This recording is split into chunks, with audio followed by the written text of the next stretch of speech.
वज़ीर आज़म शहबाज शरीफ को तब्दील करने का फ़ैसला कर लिया गया है या नहीं किया गया? अगर तब्दील करने का फ़ैसला कर लिया गया है तो उनकी जगह कौन नया वज़ीर आज़म आ रहा है, और वो नया वज़ीर आज़म बनाने के लिए क्या प्रोसीजर इख्तियार किया जाएगा, और किस एमएनए को डी सीट करवा के उस नए वज़ीर आज़म को वहाँ से इलेक्शन लड़वाया जाएगा।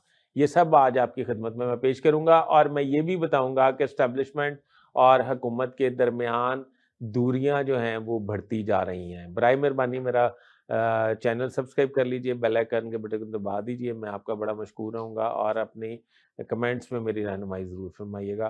तो आपको पता है ख्वाजा आसिफ के ट्वीट और मियां नवाज शरीफ से मुलाकात, और उसके बाद मियां नवाज शरीफ जो हैं वो एक दफ़ा डट गए हैं। मियां नवाज शरीफ का मौक़िफ़ ये है कि बाज़ हल्के सियासतदानों को अपनी मतलब करप्शन कह कर ललकारते हैं। इस दफ़ा ये बर्दाश्त नहीं किया जाएगा, क्योंकि ब्यूरोक्रेट्स जो हैं वो ज़्यादा करप्ट हैं। उनका ये ख़्याल था कि वो मैं अपने मौक़िफ़ पे खड़ा हूँ, जबकि वज़ीर आला पंजाब मरियम नवाज़ जो हैं उन्हें सॉफ्ट लाइन लेने के लिए रिक्वेस्ट कर रही हैं, पर मियां नवाज शरीफ एक सुत्ता शेर फिर जाग गया है।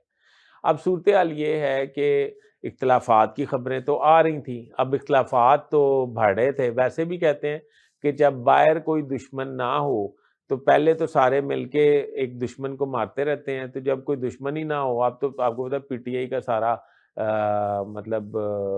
मतलब सिस्टम ही उन्होंने तबाह बर्बाद कर दिया है। अब पीटीआई जो है वो साइलेंट हो गई है, 5 अगस्त को आपने देखा कोई बाहर नहीं निकला। तो अब अगर ऐसा हो जाता है, एक पेज जो है वो सेम पेज नहीं रहता और पेज फट जाता है।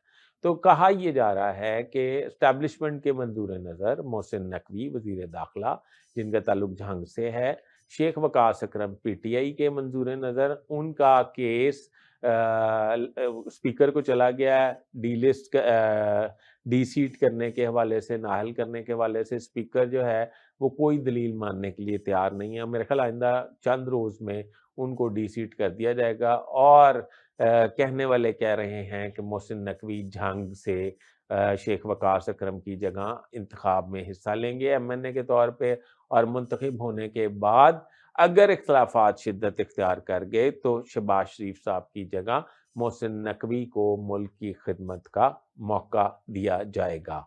अब सूरत हाल ये है कि ख्वाजा आसिफ अगर रिज़ाइन कर दें तो ये मामलात संभल सकते हैं, और अगर ये मामलात आगे बढ़े माजी की तरह, जिस तरह परवेज़ रशीद, तारिक फ़ातमी और सब ने रिज़ाइन किया था, तो मामलात सिमटे नहीं थे। तो अगर ख्वाजा आसिफ रिज़ाइन भी कर दें तो मामलात सिमटते हैं या नहीं, ये फ़ैसला आपने करना है, और देखना ये है कि क्या मोहसिन नकवी आने वाले वज़ीर-ए-आज़म हो सकते हैं शहबाज शरीफ की जगह कि नहीं। अपने कमेंट्स में अपनी राय से मुझे ज़रूर आगाह कीजिएगा। अपने होस्ट फैसल अज़ीज़ भट्ट को इजाज़त दीजिए। अल्लाह हाफ़िज़।